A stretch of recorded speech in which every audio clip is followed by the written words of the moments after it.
Gaudium et Spes is the Pastoral Constitution on the Church in the modern world, one of the four main constitutions from the Second Vatican Council. Its approach to the modern world in the document has been described as a positive openness. It answers the question, why, and also the question, how should the Church be interested in the modern world?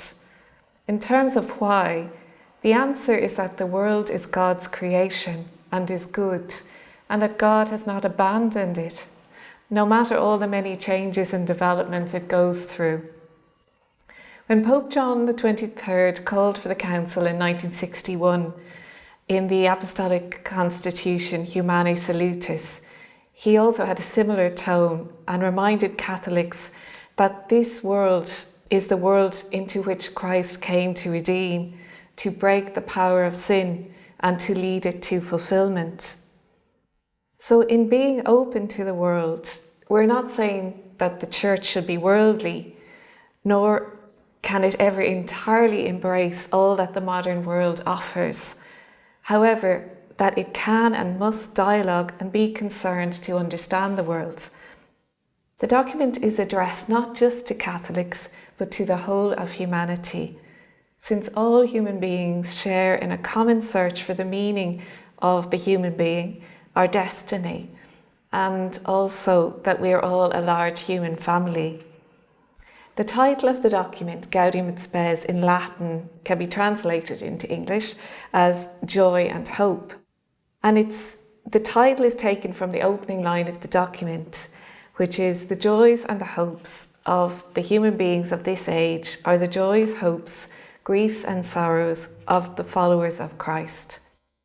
So the Church therefore has to be concerned for the world, since all human beings, whether they are Christian or not, share the same burdens and the same joys.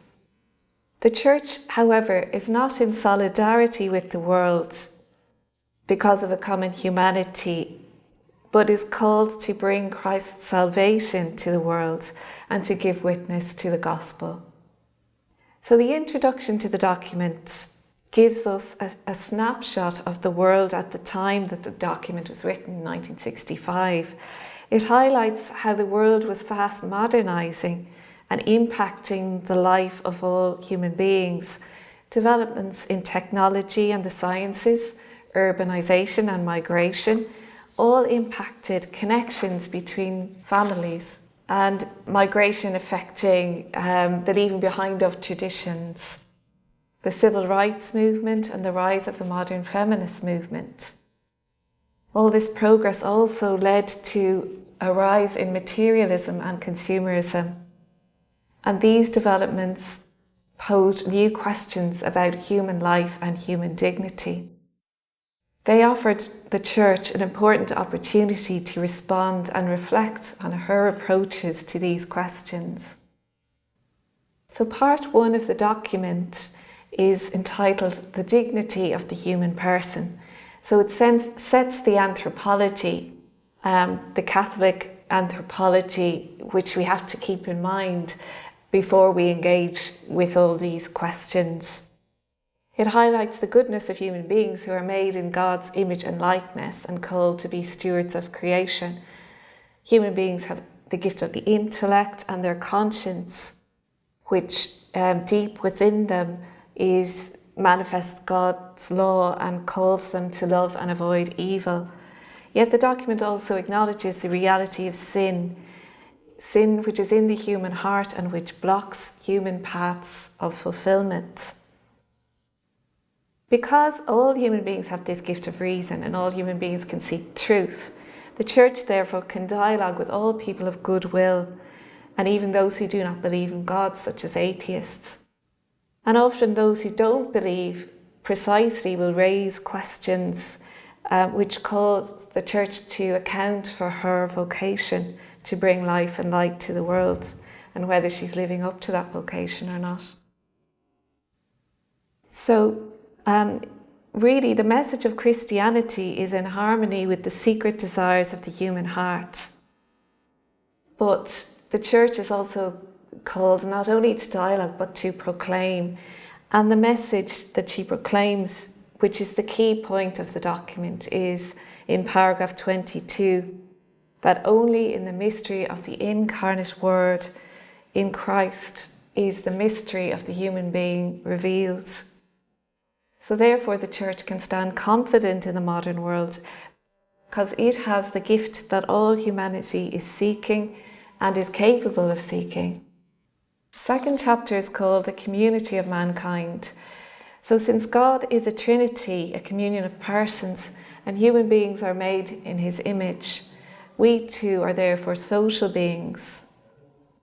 There's a beautiful paragraph, number 24, which says that the human being is the only creature on earth which God has willed for itself and cannot find him or herself except through a sincere gift of self. But developments in the modern world can impact the social nature of the human being.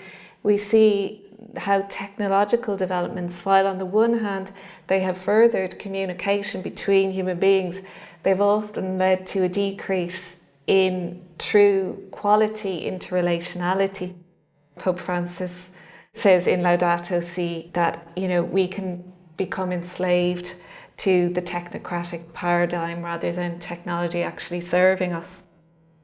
So this call to interrelationality is a call to love our neighbour, since God is our common Father. The Church also recognises that sin can obscure and undermine this interrelational call. The Church also will always stand up for the inviolability of human rights in society, that these cannot be taken away or conferred by any institution, since they are given by God alone.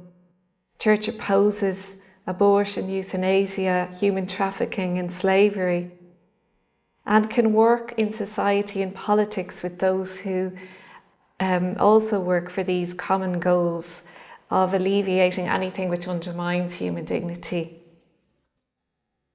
So this chapter, which is on the social nature, the community nature of mankind, it highlights a key point from Vatican II, which is that God wishes to save human beings together and not merely individually. And this links in with the understanding of the Church as a sign and a sacrament of salvation. The Church as one who builds that union with God in the world and builds that unity between the human family. Third chapter is entitled Human Activity Throughout the World. The Church welcomes human achievements in science and technology and the human sciences. Although all these sciences are autonomous, the Church recognises that God is also at work in them, and God is at work through human creativity. And they too can lead to a greater emphasis on human dignity. The Church's contribution in the midst of human sciences is to urge them to take account of the common good and also to call for social justice. The Church brings an awareness to these initiatives that human and earthly progress cannot be the final goal for human beings, because Christians cannot be conformed to the world. So the Church reminds the world that using the good things of the earth has to be done in a way that doesn't lead to idolatry. And again, that human progress must always keep in mind the common good. The fourth chapter is on the role of the Church in the modern world.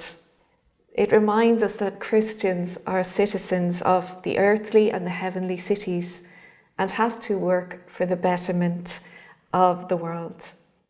The Church exists as a leaven in human society, and it does so by presenting God to humanity as the meaning that it is searching for, and also that even at the level of family, culture and society, that the Church can offer a deeper human unity that is rooted in Christ. The second part of the document looks at problems of special urgency in the world, such as marriage, in family, in economics, politics and war. Chapter 1 looks at the family. It upholds the dignity of marriage. The Church reminds us of the dignity of the married state, and it's a sacred calling. It's a call for a couple to complete mutual self-giving and openness to the gift of life. And that mutual self-giving is making present in the world the gift of Christ's love for his bride, the church. Chapter 2 then goes on to talk about culture. Culture is a way to make social life in the world more human, but culture too has been impacted by technology and new ways of thinking and acting. So the church reminds the world to aim for a development that also upholds and keeps faithful to tradition. In the sphere of culture, the arts and human sciences are important ways of helping the human being to look beyond the empirical, what is observable, to look for a deeper meaning. And the church can help with this by helping the culture to develop a religious and a moral and social sense. The third chapter is on the economic and social life. And this again, the church works to defend the dignity of the human being in the workplace, for example. It encourages the trade union movement where individuals can freely associate for just and fair wages. It calls for charity and a redistribution of the world's goods. And it also defends the holding of private property. Often private property can be abused and undermine the common good. But the church's approach is neither capitalist nor socialist. It can be best defined as communitarian. The fourth chapter is on the political community. Again, the church calls for certain principles in politics. The principle of justice, the common good, the principle of subsidiarity. And calls that she might have the right to teach the faith and her social doctrine in the public sphere. The fifth chapter is on the promotion of peace in the world. It reminds us that peace is not merely the absence of war, but is built on fraternity and sharing the inner spirit. Ultimately, the church brings to the discussion the knowledge that this discord really arises from sinful roots in the human heart, such as human envy, distrust, pride, and ego. So overall, the approach of this document on the church in the modern world is to encourage Catholics to immerse themselves creatively in all the good things of the created world, which is a gift of God, and to contribute to culture, politics, and society with the fullness of their talents and abilities.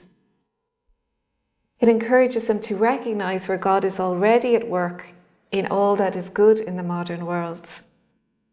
It asks them how they can build bridges so that God can be better revealed in the world.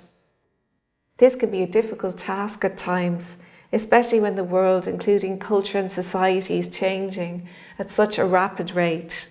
So it calls for the discernment of the signs of the times and calls for creative ways of dialogue so that the world can see that in finding Christ, they will find the fullness of life and fulfillment.